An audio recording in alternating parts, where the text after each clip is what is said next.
Bonjour à tous et bienvenue sur Table Tennis Belgium TV pour un nouvel épisode de la série Tactique et Stratégie en tennis de table. Alors aujourd'hui je vous ai trouvé une vidéo en anglais du coach Larry Hodges. Pour rappel, qui est Larry Hodges? Larry est un coach américain d'une soixantaine d'années qui a commencé à coacher quand il a eu 20 ans et qui a été en tant que joueur dans le top 20 américain. Il est le créateur du blog en langue anglaise tabletenniscoaching.com et a écrit 9 livres sur le tennis de table, dont un qui nous a particulièrement marqué, mon père et moi, et qui est le point de départ de cette série sur la tactique, à savoir Table Tennis for Thinkers, qui est maintenant traduit en français et que je vous conseille vivement. J'ai lu le livre en anglais avant sa traduction. J'ai fait un résumé d'environ 45 pages en français, j'ai créé 45 vidéos tactiques, ce qui implique de réajuster le script, filmer, monter et réécouter encore et encore. Pourtant, quand j'ai trouvé cette vidéo de Larry en situation réelle autour de la table avec ses joueurs, j'ai trouvé cette approche à nouveau très intéressante et avec l'accord du coach, je l'ai traduite pour vous. La vidéo fait un peu moins de 30 minutes et je vous la conseille vraiment. Quoi de mieux que d'entendre la voix du maître de la tactique et de la stratégie?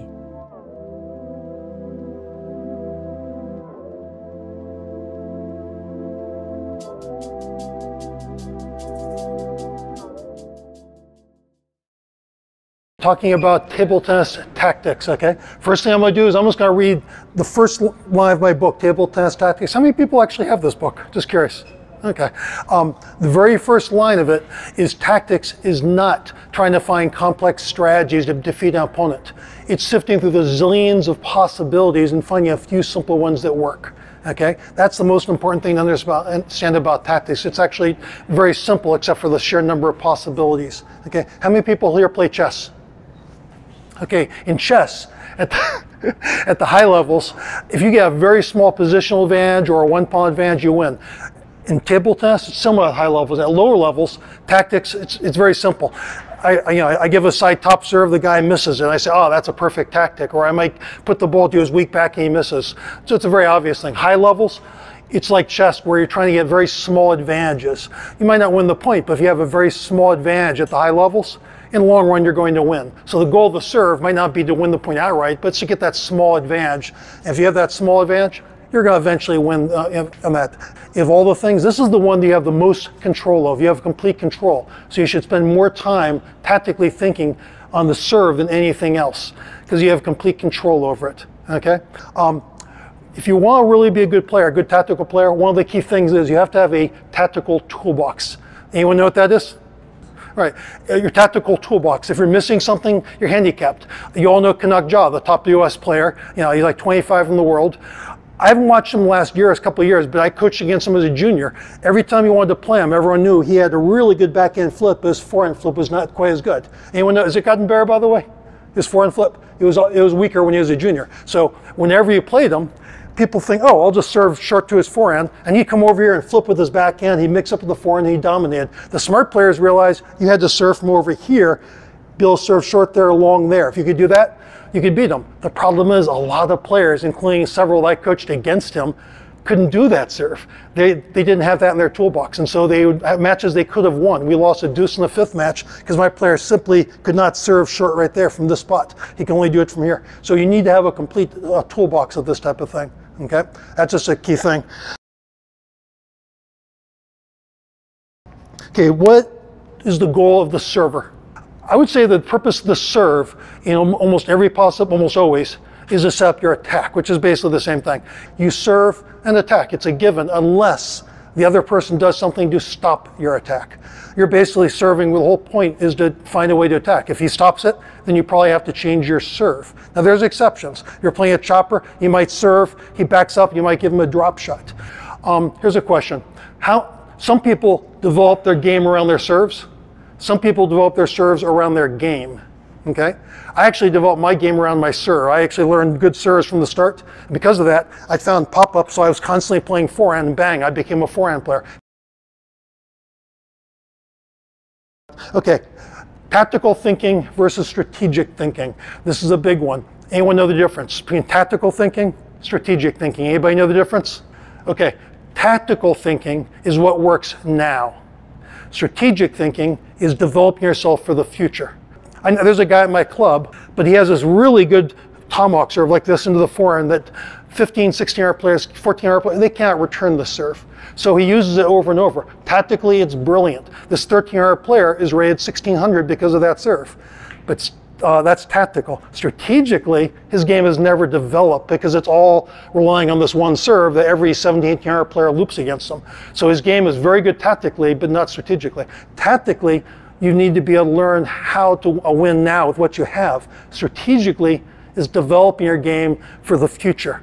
For example, this guy who always serves long, if he instead served short, other guy pushes, he loops. He does this over and over and over. Guess what? His footwork gets better, his attack gets better, every part of his game gets better, and he keeps improving, and he gets a lot better than the other guy. That's strategic thinking.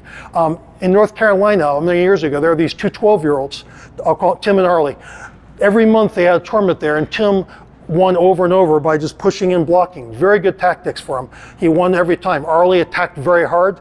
He always lost. One time, Tim attacked very hard, and he lost. And his dad, who was coaching him, yelled at him for that. He said, "That was stupid. Why did you attack?" So he went back to pushing and blocking.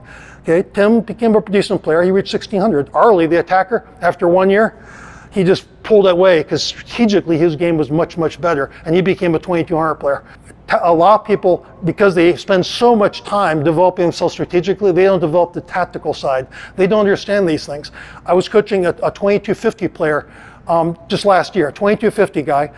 He was playing a 3 out of 5 against a guy who was 100 points weaker than him, and he lost the first game, and I was coaching someone else. I came over, and he'd already lost, the second game. He's down 2-0 against this weaker player, and he comes over the side, and I only saw the last few points. He says, "Larry, I don't know what to do against this guy. If I serve long, he loops. If I serve short to the corners, he quick pushes. If I serve to the middle, he drops it." And it's like I have no answer. And I said, "Have you tried short no spin to the middle?" And he literally went, "Oh yeah." In other words, he has really good strategic development, but he didn't have any tactical thinking. The obvious thing was give a short no spin, and now those pushes to the corners weren't so heavy. The short pushes weren't as short, and they popped up, and he wins 3 straight. So that was an example of someone who was not very good tactically yet. So you got to develop both of them. The strategic all the way, especially if it's practice. We have players at my club who we play practice matches, and these are players who are still trying. Their loop is not that good, but they can push and block. And so what they do, they should be learning to loop.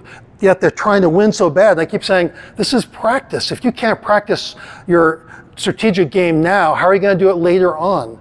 Okay. So if I'm playing a practice match and I'm playing Ryan and we're battling it out and all, and I'm racing around in my mind, counter looping at them like I could many decades ago. No, I'm racing around. The score goes to, I'm finally up 10-9 match point. You know something? I can think, should I serve short and rip? Nah, I'm going to go for the cheap point. I'm going to try to win that, because that's tactical thinking. So you need to find a balance. One of the things I always hate is when a coach insists on a player winning on his own shots and he never develops the tactical thinking. Okay, I'm going to talk, I like to divide serves into 2 types of serves. There's some overlap. I like to call them setup serves and trick serves. There's overlap, okay? So what's a setup serve? Setup serves or third ball serves are serves that are designed very simple. You serve it, they return it, you attack it. It's very hard for the opponent to attack a good serve like that. You can flip any serve, but they shouldn't be able to attack it that aggressively. They may be able to do things like drop it short or things like that. But third ball serves, these are the ones that are designed where you serve, they return it, and you attack. And you want to do it over and over. If you're not able to serve and attack on that serve, then you change to a different variety or variation. Or you just throw a deep trick serve at them, make them guard against that, and then go back to the short serve and catch them off guard. But third ball serves, that should be the backbone of your game. Serves that set up your attack. Okay, that's the backbone of your game. Most common ones, how many people like to serve short backspin, no spin combinations? Okay. It's one of the most common at the world class. You just serve, same motion, sometimes short backspin, sometimes short no spin, and you vary it. You also do half long serves that go just off the end or something like that, where the person can't really loop it. They just soft toss spin it back, and you grip it. Give them a choice. Here's a quick vote. Give them a choice between serving the other guy pushing long, or serving the other guy giving you a kind of a medium soft topspin. Which do you prefer? How many people prefer the backspin return? How many prefer the topspin return? It's about even. A lot of people like the toss. I like the backspin return. Personally, I used to. Now these days I'm not so good, but I always prefer that. But the idea is you served to get the one you want. If you're a really good counter looper, then you might want to start serving slightly long, half long, and let them just spin the ball easy, as long as they can't loop it aggressively. You've got to find that balance. Some people think half long goes just off the end or maybe right on the end, but yeah, you want that soft toss spin return. Those are third ball serves. That's got to be the backbone of your game. Remember that 1600 player, the 1300 player became 1600? He didn't make it the backbone of his game. He probably could be a much better player by now. Okay, what's a trick serve? The third ball serves set you up. A trick serve actually does three things. Okay, some people think it's one or two. Obviously, you get 3 points out of it. If you don't have a few tricky serves, which I'll explain a couple of them. If you don't have some tricky serves, and the other guy does, he has a big advantage. He's going to get a few free points, and you don't. At the higher levels, the biggest advantage of a deep serve is they have to guard against it. Okay, there's so many examples of players who overuse short serves, and people just hang over the table. It's so easy. Once they have to guard against it, they're slightly slower coming in. Their push, their touch, everything is a little bit weaker. Remember at the higher levels how you need that small advantages turn into big advantages at the end? That's where it comes from. So if they have to guard against one of those big trick serves, I'm going to talk about some of the deep serves, for example.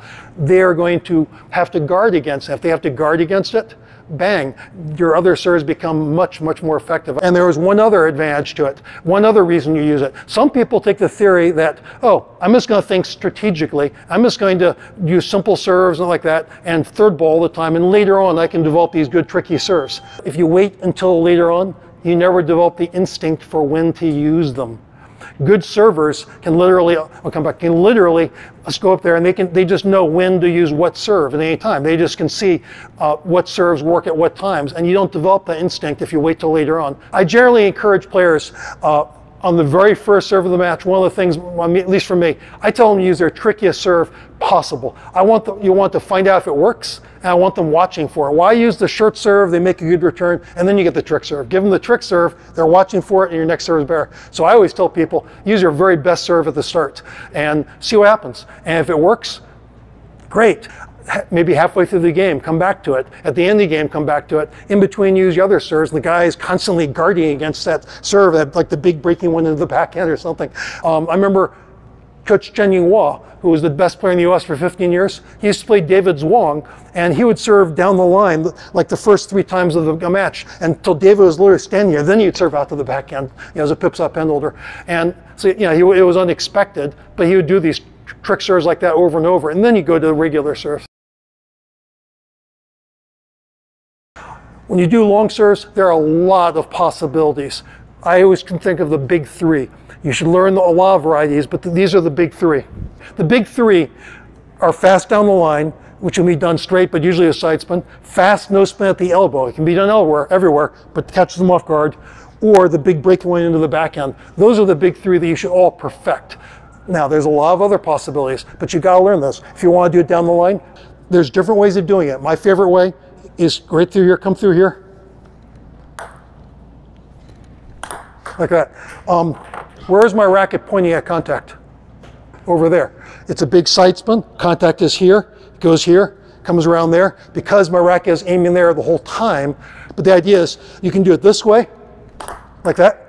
And if I practice, I go even faster. Contact the ball here, a little bit inside the table, come across, boom, like that. You can also do it this way.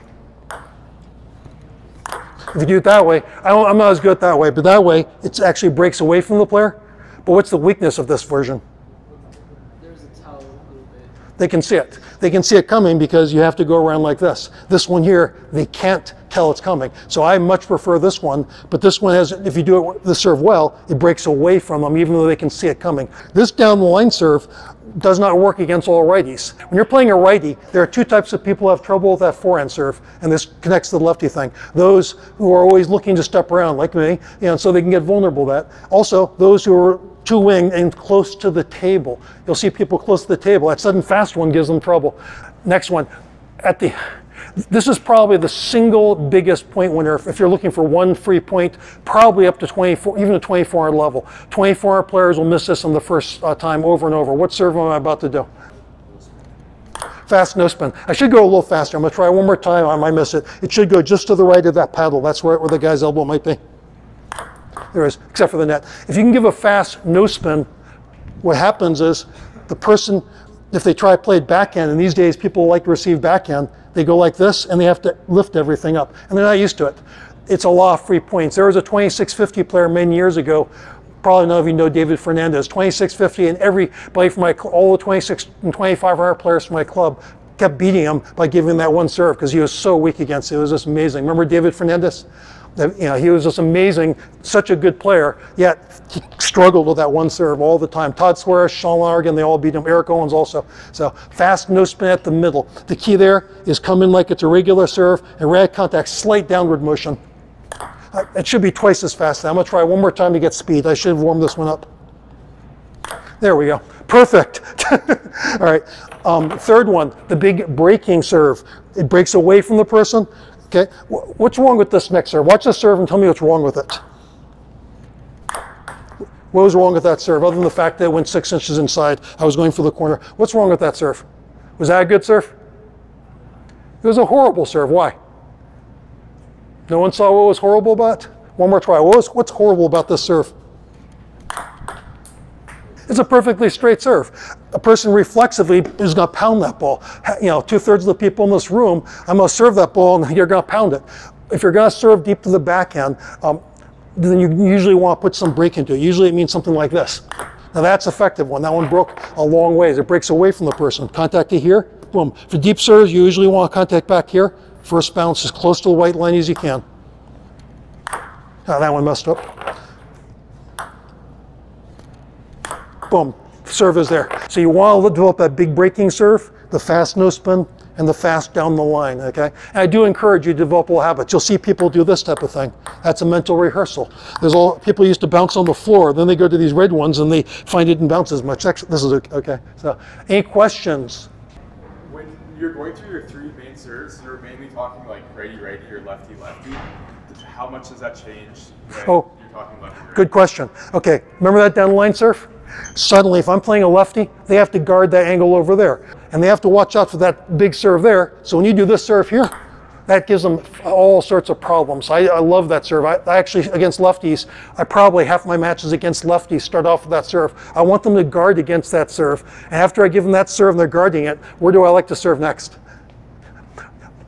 Probably short to the forehand. Either short here, maximum distance, or maybe middle forehand. I'll explain why middle forehand is sometimes better. But I like to make them cover that whole distance. But the whole idea is, guess what? They keep expecting I'm going there. I'm going to go there. I am going to go there. I want them, probably once early on, just so they can see it's there. I want them to guard against it. Who can tell me what heavy no spin is? You all know what no spin is. What's heavy no spin? Heavy no spin is when you load up the no spin, where you have to really fake it. Sometimes I play people, it's just amazing. Here's their backspin, and here's their no spin. Okay. If you're going to do a no spin, maybe this. Exaggerate. I like to grunt. I don't always do. That's one of the things I like to hold back on. Here's a little tip. If you're going to do no spin, wait till it's 9-all and grunt. And well, when someone returns serve, do you think they're returning it consciously or subconsciously? It's subconscious.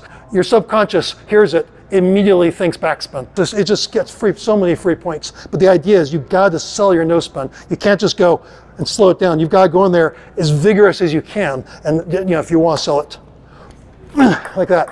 Okay. Let me see what's on my next list here. Okay. Serving low. Oh, this is a favorite. Famous story, just real briefly. This is when Waldner was world champion and Persson was #1. This is when Sweden was actually dominating over China for a short time. This is a true story. Waldner and Persson told me it themselves. It was a true story. Yes, I know both of them.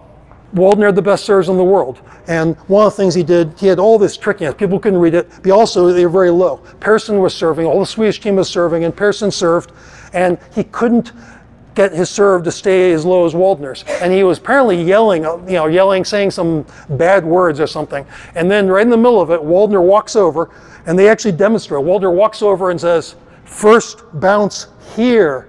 and went back to his table, and that revolutionized the sport. That's when people realized what Waldner was doing was changing the paradigm, which some of you already do this automatically, but you might not even know that you're doing it. You just sort of do it, okay?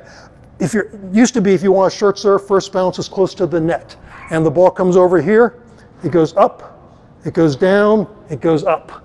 What Waldner showed, and what a lot of players do without knowing it, now if you think about it, you can start really controlling it, is to make the ball bounce low. You want your first bounce as far from the net as you can while still double bouncing it. But I should be able to take a serve here, contact it very low, serve it here, it should go around, and don't watch the bounce, it should go bump bump like that.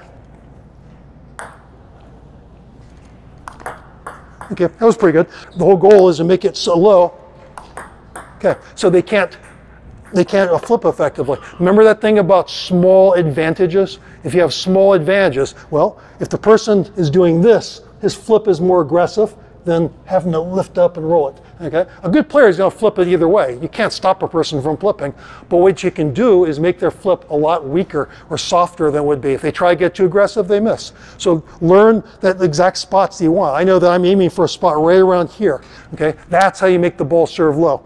A couple of key things: contact the ball very low to the table, definitely below net level. A lot of people contact it too high. Make the first bounce around here and work on it. Just practice it and see how this works. But you do want that ball to be low to the net. Okay, placement. You want to really test out the different placements in your match. You have to do this all the time to gain instinct for what works. I'm going to give us a few examples, okay? If you serve it short to the forehand, what's the advantage of that, of serving short to the forehand? Okay, there's several things. It pulls the person over the tables, they're awkward. Some people are a little awkward on the forehand receive. The problem is when you serve short there, they have that big angle there. They can flip it either really aggressively, they have maximum table, or outside the corner, they can really go after it. So it's a dangerous serve to go after, correct? A smart player realizes that here, I've got the big angle, here, much more difficult. If you're playing someone with a really good forehand flip, you'll find that right here, they have much more trouble than here. Good flippers tend to be very good right here, and it's a little more awkward right there. You know, they may be consistent, but they don't have the big angle and stuff. So that's an example there. Stop the backhand flip. I already talked about this. You gotta have some serves like Overtrove who can do this here or serve aggressively there. That was the key to being Canuck as a junior, being able to serve same motion, short there, long there. Players would serve short there, and because it's right down the line, he could get to that ball easily because it's coming right at him as opposed to coming away from him. You see the difference? So it didn't work serving short to the forehand unless you do it this way. If you serve it to the middle, it cuts off the angles. When you serve short to the forehand, you have to guard this big angle over here, which means that this is open. If you're guarding that, you're also going to be covering this. There's more table to cover. That's why most players tend to serve to the middle. It cuts things off a lot more. And so, a lot of times it's best for third ball serves, favors serving to the middle, but there's exceptions. For example, a forehand attacker often likes to serve to the backhand. If I serve it there, they don't have an angle there, which means I can go way over here knowing that they can't do much there. If I serve it more over there, I have to guard this, so I'm wide open. So a lot of people who really want a third ball sometimes serve it more towards the backhand to try to cut that off so they can really go for the forehand. Different locations. How many people have seen players who just spend the entire match serving from the same spot? Okay. I always think it's funny that people don't vary it. Now, there are some who get with it. Ma Long almost always serves from here. Okay, but if you watch Fan Zhendong, who's number one, he will do this serve here a lot because he wants the angle there. You'll see him serving from the forehand side. You'll also see Hofstra from Germany serving like this. Okay.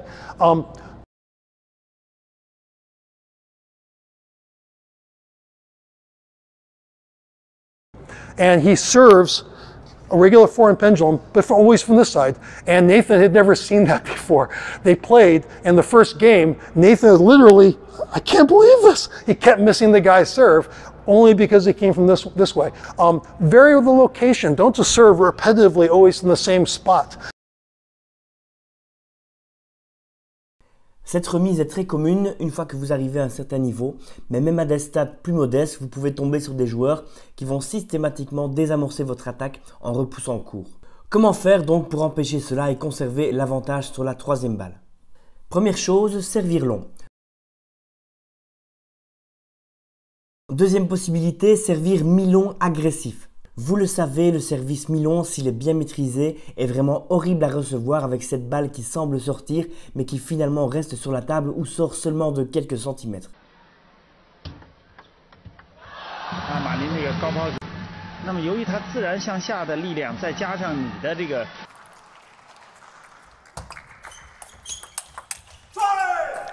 Cela le rend très difficilement attaquable et il est compliqué, voire impossible de le repousser court. Idéalement, essayez de servir mi-long agressif, c'est-à-dire qu'il soit à la fois rapide et très bas.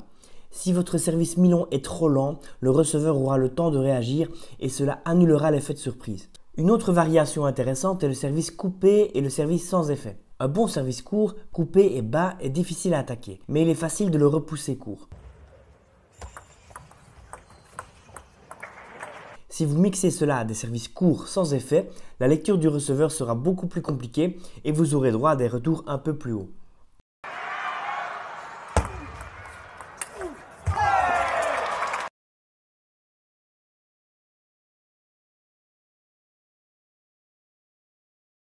Quatrième possibilité, servir court, latéral et ou topspin. Avec un peu d'entraînement, vous pouvez apprendre à servir latéral ou topspin en tenant la balle courte.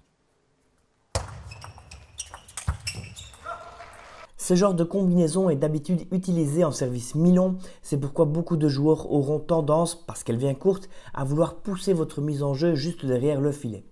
Dans ce cas-là, la balle remonte et vous êtes prêt pour enchaîner la troisième balle. Même si la lecture de l'effet est correcte et que l'adversaire repasse bien sous la balle en poussette afin de contrecarrer votre rotation, sa remise sera longue et vous pourrez attaquer. Si certains joueurs en face de vous ont un très bon flip, il est tout de même important de travailler ces deux services et de les faire en match.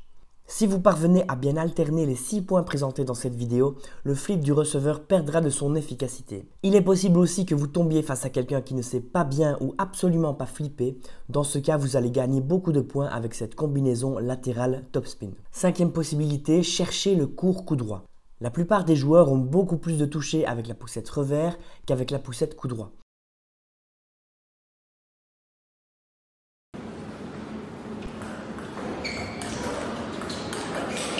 Sixième possibilité, développer un très bon flip.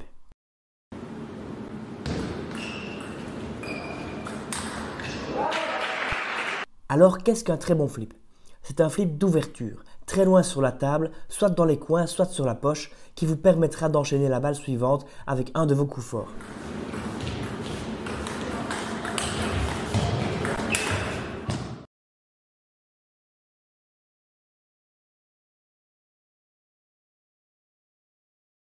La plupart des joueurs servent uniquement avec le coup droit. Il est pourtant important d'apprendre à servir du revers pour plusieurs raisons. Premièrement, il est plus facile de contrôler la hauteur du rebond, c'est très intéressant si vous êtes face à un flipper fou. Deuxièmement, le mouvement est plus court et plus rapide. Cela peut gêner certains adversaires dans la lecture de l'effet. Troisièmement, le service revers est moins utilisé. La plupart des joueurs sont donc moins habitués à ce type de mise en jeu. Quatrièmement, en étant face à la table, vous voyez mieux votre opposant. Il est donc plus facile pour vous d'anticiper un déplacement pivot par exemple.